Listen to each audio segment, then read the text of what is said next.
सारा दिन यहीं घर में पड़े रहते हो। बाहर जाओ और कुछ कमा कर लाओ।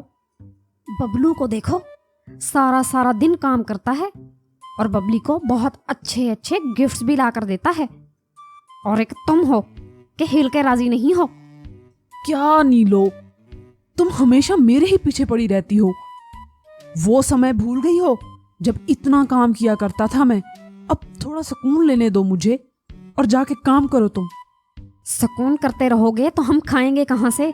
राजू की फीस भी देनी है, वो कहाँ से देंगे भला हम? वो तो ठीक है, लेकिन तुम्हें तो पता है कि मुझसे कोई भी काम नहीं होता। और कठिन काम वो तो बिल्कुल भी नहीं। कोई ऐसा काम बताओ जिसमें मुझे ज्यादा मेहनत भी नहीं करनी पड़े और पैसे भी आते रहें। हाँ ना, एक काम है ऐसा। मैंने सुना है कि सेठ चील ने पिज्जा शॉप खोली है और वो अपनी दुकान के लिए कोई पिज्जा डिलीवरी पक्षी रख रहा है। अगर तुम भी सेठ चील से बात कर लो तो वो तुम्हें भी रख लेगा। काम तो बहुत आसान है नीलो। ऊपर से वहां मैं भोजन भी मुफ्त में खा लिया करूंगा। हाँ ना, ऊपर से पक्षी तुम्हें टिप भी दिया करेंगे। और क्या चाहिए तुम्हें भला? पिज्जा का सोच कर तो कालू के मुंह में पानी आ जाता है। अच्छा, मैं अभी जाता हूँ और सेठ चील से जाकर बात करता हूँ कि वो मुझे भी अपने पास काम पे रख लें। कौवा वहां से उड़कर सेठ चील की पिज्जा की न्यू दुकान पर आ जाता है, जो आज ही खुली थी। और सेठ चील पिज्जा डिलीवर करने के लिए कोई पक्षी ढूंढ रहा था। कालू भी सेठ के पास पहुंच जाता है। अरे नमस्ते सेठ जी, मैंने सुना है कि आपको डिलीवरी वाला पक्षी चाहिए। मैं इसीलिए आया हूँ। आप कृपया करके मुझे भी अपनी शॉप पर रख लें। आपको तो पता है कि बहुत फुर्तीला हूँ मैं। मिनटों में पिज्जा डिलीवर करके आ जाया करूँगा। अरे अरे, आओ कालू आओ। हाँ, सही कह रहे हो, मुझे डिलीवरी करने वाले पक्षी की तो वाकई जरूरत है। मेरे ज्यादा ग्राहक दूसरे जंगल के हैं और वहां पिज्जा डिलीवर करने के लिए मुझे डिलीवरी बर्ड की भी जरूरत है। सेठ जी, बस मुझे रख लें आप। मैं कहीं भी पिज्जा दे आऊंगा और मैं तो उड़ते उड़ते थकता भी नहीं हूँ। बहुत ईमानदारी से काम करूंगा अपना। ठीक है कालू, आज से ही काम शुरू कर दो तुम फिर। हर डिलीवरी के 10 गंदम के दाने मिलेंगे।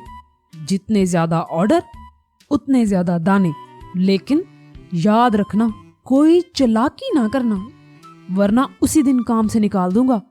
अरे नहीं नहीं सेठ जी, आपको कोई शिकायत नहीं मिलेगी मेरी। कालू काम शुरू कर देता है। कालू सुबह ही सुबह काम पर पहुंच जाया करता था और पूरा दिन सब पक्षियों के घरों में जा जाकर उनको पिज्जा डिलीवर करता था। कुछ दिन तो कालू ने बहुत ईमानदारी से काम किया, लेकिन फिर आहिस्ता आहिस्ता उसके अंदर का असली कौवा बाहर आने लगा। अब वो जिसको भी डिलीवरी देने जाता था, रास्ते में ही उस ऑर्डर में से चीजें निकाल कर खा लेता था और बाद में मुकर जाता था कि उसने तो कुछ भी नहीं खाया। सेठ चील ने उसे 1-2 बार समझाने की कोशिश भी की, लेकिन वो बाज नहीं आ रहा था। बबली दीदी, कुछ पता चला कि सेठ चील ने पिज्जा शॉप खोली है? क्यों ना आज हम सब मिलकर पिज्जा मंगवाएं और मजे से खाएं। हाँ मिंटू तोते, मेरा भी बहुत समय से पिज्जा खाने का बहुत मन था। ऐसा करो, एक पिज्जा मंगवा लो, हम सब मिलकर खाएंगे। तोते, उनको बोलना जरा एक्स्ट्रा चीज वाला लार्ज पिज्जा दें। मुझे पिज्जा में चीज बहुत ज्यादा पसंद है। यम्मी। रुको रुको, फिर मैं अभी कॉल करता हूँ, फिर उनका डिलीवरी बॉय हमें पिज्जा दे जाएगा। तोता सेठ चील की शॉप पर कॉल करके पिज्जा का ऑर्डर दे देता है। बबली और तोते लोगों का पिज्जा भी कालू ने ही देने आना था और वो रास्ते में वही करता है जो वो सबके साथ करता था। कालू रास्ते में एक जगह उतरकर पिज्जा बॉक्स खोलता है और उसमें से एक स्लाइस पिज्जा का खा लेता है और दोबारा बबली और तोते लोगों की तरफ चला जाता है। लो जी, आ गया आप सबका गर्मा गर्म पिज्जा। अब जल्दी से मुझे मेरे पैसे दो और टिप भी दो, ताकि मैं जल्दी से यहाँ से चला जाऊं।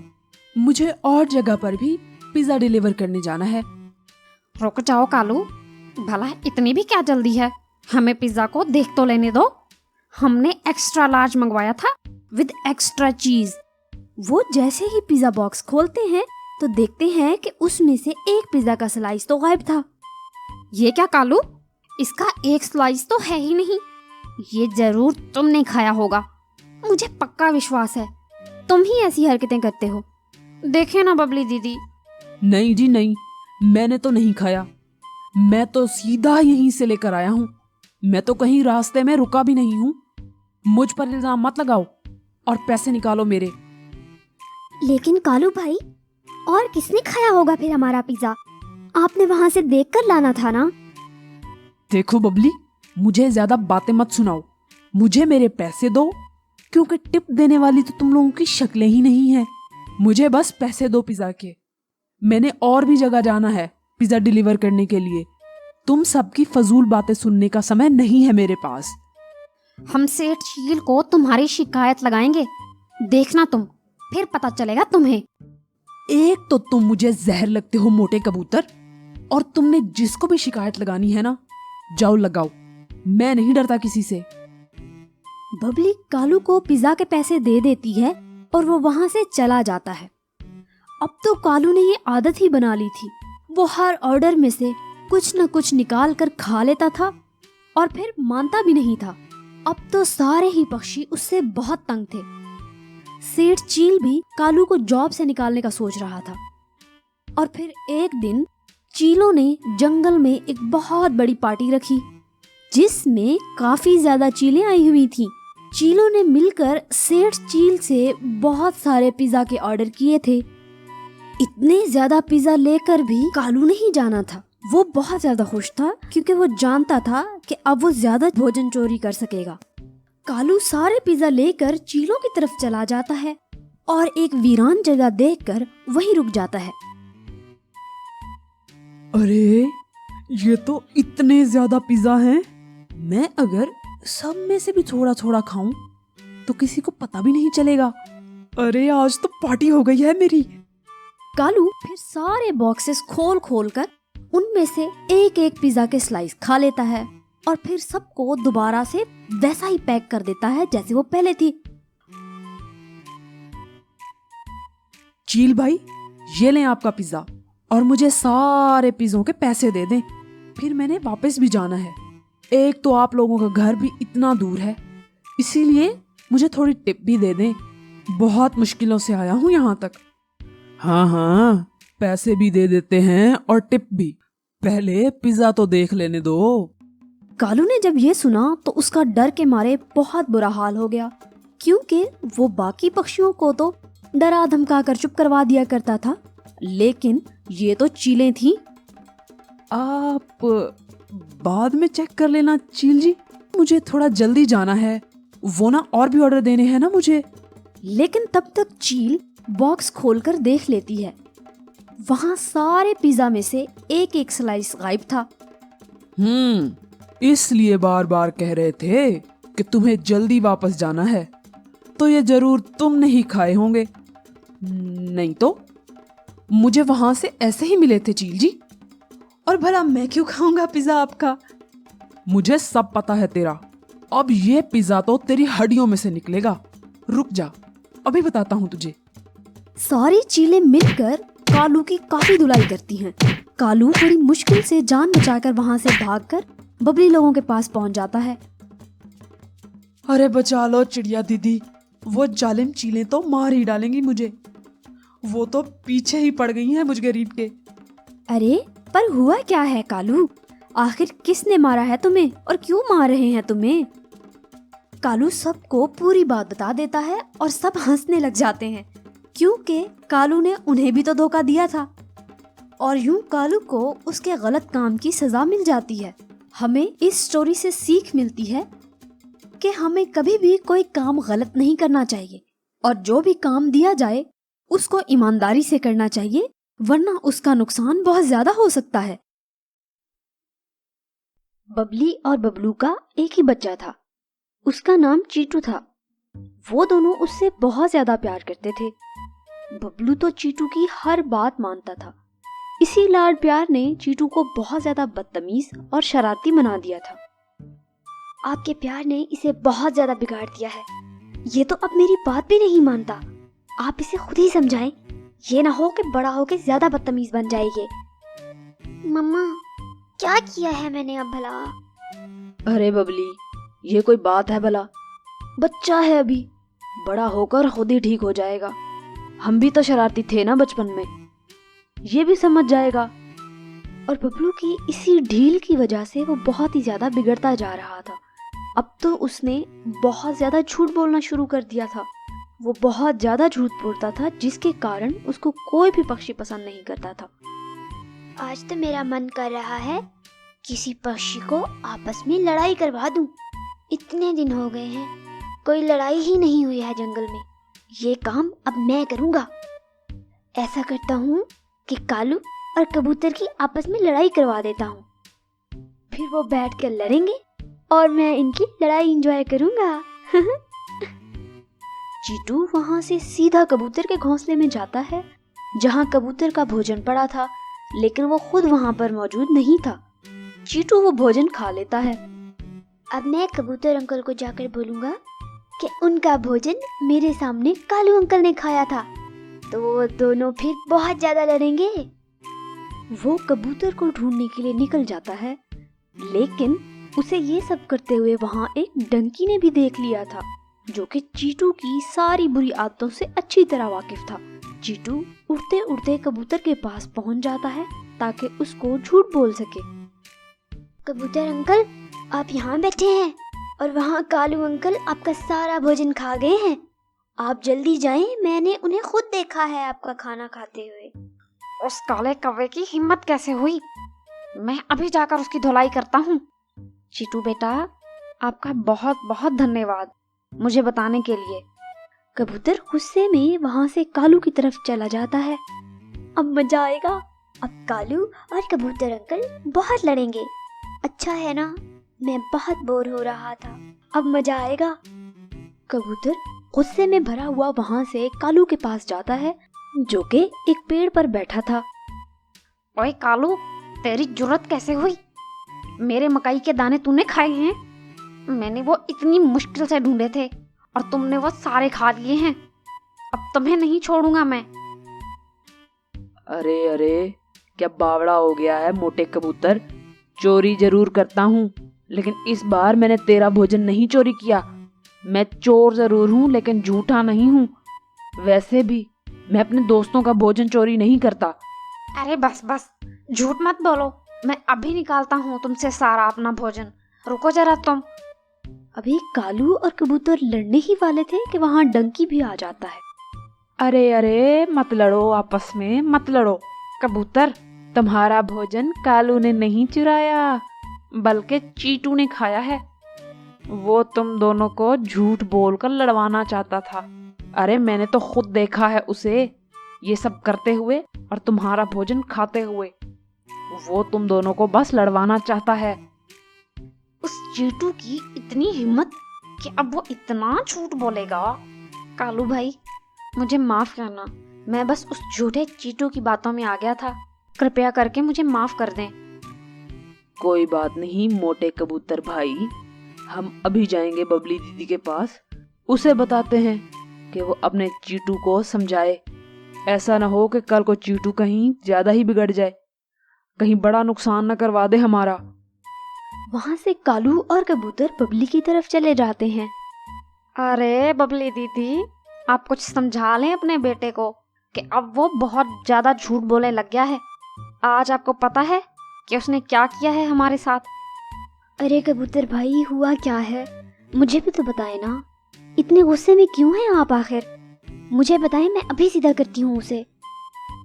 उसने मेरा भोजन खा लिया और इल्जाम लगा दिया कालू पे कि इसने मेरा भोजन खाया है। हम तो एक दूसरे के साथ लड़ने वाले थे। कालू और कबूतर बबली को सारी बात बताकर वहां से चले जाते हैं और बबली चीटू को लेकर बहुत ज्यादा चिंतित हो जाती है। अब उसे चीटू की बहुत ज्यादा फिक्र हो रही थी, लेकिन चीटू था कि बात समझने को तैयार ही नहीं था। ऐसे ही कुछ दिनों के बाद चीटू को फिर से मस्ती की सूझी कि आज वो किसी और पक्षी को झूठ बोलकर तंग करेगा। चलो जी, आज तो तोते को परेशान करता हूँ झूठ बोलकर। उनको तंग करके बहुत मजा आएगा। चीटू को पता था कि तोते का एक छोटा सा बच्चा है। चीटू सीधा तोते के पास जाता है। मिंटू अंकल, मैं आपके घोंसले से गुजर रहा था तो मैंने देखा आपके बच्चे को तो चील खा गई है। मैं वहाँ से जल्दी जल्दी आया हूँ ताकि आपको बता सकूं कि अगर आप कुछ कर सकते हैं तो कर लें। अरे चीटू, क्या कह रहे हो बेटा? मैं अभी जाकर देखता हूँ। हाय मेरा बच्चा, मैं नहीं छोड़ूंगा जालिम चील को। तोता वहाँ से बहुत ज्यादा परेशानी में उड़कर अपने घोंसले की तरफ जाता है, लेकिन वहाँ पहुंचकर वो देखता है कि उसका बच्चा तो सही सलामत घोंसले में बैठा था। उससे चीटू पर बहुत ही ज्यादा गुस्सा आता है। अब तो चीटू का बच्चा हाथों से निकलता जा रहा है। इतना झूठ बोलता है, तौबा, मैं इससे बदला जरूर लूंगा। अब तो पूरे जंगल के पक्षियों को पता चल चुका था कि चीटू बहुत ज्यादा झूठ बोलता है, इसीलिए अब उसकी कोई भी बात नहीं मानता था। बबली उसे बहुत समझाती थी, लेकिन उसके कान पर तो जूं तक नहीं रेंगती थी। एक दिन बबली की तबीयत अचानक बहुत ज्यादा खराब हो जाती है। जाओ चीटू बेटा, जल्दी से कबूतर अंकल को बुला कर लाओ। मेरी तबीयत बहुत ज्यादा खराब हो रही है। ओके मामा, मैं अभी जाता हूँ, मैं अभी बुला कर लाता हूँ। चीटू अपनी मामा की तबीयत खराब देखकर बहुत ज्यादा घबरा जाता है। वो वहाँ से सीधा कबूतर अंकल के पास जाता है। कबूतर अंकल, मेरी मम्मा की तबीयत बहुत ज्यादा खराब हो गई है। आप प्लीज मेरे साथ चले ना, प्लीज उनको देखें, मैं अकेला कुछ नहीं कर सकता हूँ। मुझे पता है तुम झूठ बोल रहे हो। इस बार मैं धोखा नहीं खाऊंगा तुमसे। भाग जाओ यहाँ से। चीटू कबूतर को बहुत बार कहता है कि वो इस बार झूठ नहीं बोल रहा, लेकिन कबूतर को लग रहा था कि चीटू इस बार भी झूठ ही बोल रहा है, इसीलिए वो चीटू की बात को सीरियस नहीं लेता। चीटू बहुत ज्यादा घबराया हुआ था। जब उसके कई बार कहने पर भी कबूतर ने उसकी बात को सच नहीं माना, तो चीटू कालू की तरफ चला जाता है। कालू अंकल, मेरी मम्मा की तबीयत बहुत खराब हो गई है, आप प्लीज मेरे साथ चले ना। मैं इस बार झूठ नहीं बोल रहा, पक्का। तुम इस बार भी झूठ ही बोल रहे हो, लेकिन इस बार मैं यकीन नहीं करूंगा। तुमने तो हमेशा ही झूठ बोला है मुझसे, अब भी मुझे तंग करने के लिए झूठ बोल रहे हो ना। चीटू कालू को बहुत बार कहता है कि वो इस बार झूठ नहीं बोल रहा, लेकिन कोई भी उसकी बात को सुनने को तैयार नहीं था, क्योंकि वो तो हमेशा ही झूठ बोलता था। चीटू वहाँ से वापस चला जाता है। शायद बबली की तबीयत वाकई खराब हो। मुझे वहाँ जाकर देखना चाहिए, क्योंकि चीटू कभी अपनी मामा की वजह से झूठ नहीं बोलेगा। कबूतर वहाँ से बबली की तरफ चला जाता है और रास्ते में डॉक्टर तोताराम को भी अपने साथ ले जाता है। जब कबूतर बबली के पास पहुंचा तो वो देखता है कि बबली वाकई बहुत ज्यादा बीमार थी। डॉक्टर तोताराम बबली को आकर मेडिसिन देते हैं, जिससे वो ठीक हो जाती है। तब तक वहाँ कालू और चीटू भी आ गए थे। बबली दीदी, हमें लगा चीटू फिर से झूठ बोल रहा है, वरना हमने जल्दी आ जाना था। हमें लगा हमेशा की तरह ये इस बार भी झूठ बोल रहा है और तंग करना चाह रहा है हमें। कबूतर अंकल, कालू अंकल, मुझे माफ कर दें। मुझे एहसास हो गया है आज कि अगर मैं झूठ ना बोलता तो आप लोग मेरी मम्मा की सहायता करने फौरन आ जाते। मैं अब पक्का प्रॉमिस करता हूँ, आइंदा झूठ नहीं बोलूंगा। चलो, शुक्र है तुम्हें समझ आ गई, यही बहुत है बेटे। अब अच्छे बच्चों की तरह कभी झूठ ना बोलना चीटू बेटा। हमें सीख मिलती है कि हमें कभी भी झूठ नहीं बोलना चाहिए, क्योंकि जब आप झूठ बोलते हैं तो अपने ऊपर से आप दूसरों का विश्वास खुद ही खत्म कर रहे होते हैं। फिर आप चाहे सच भी बोल रहे हो तो लोगों को लगता है कि आप झूठ बोल रहे हैं।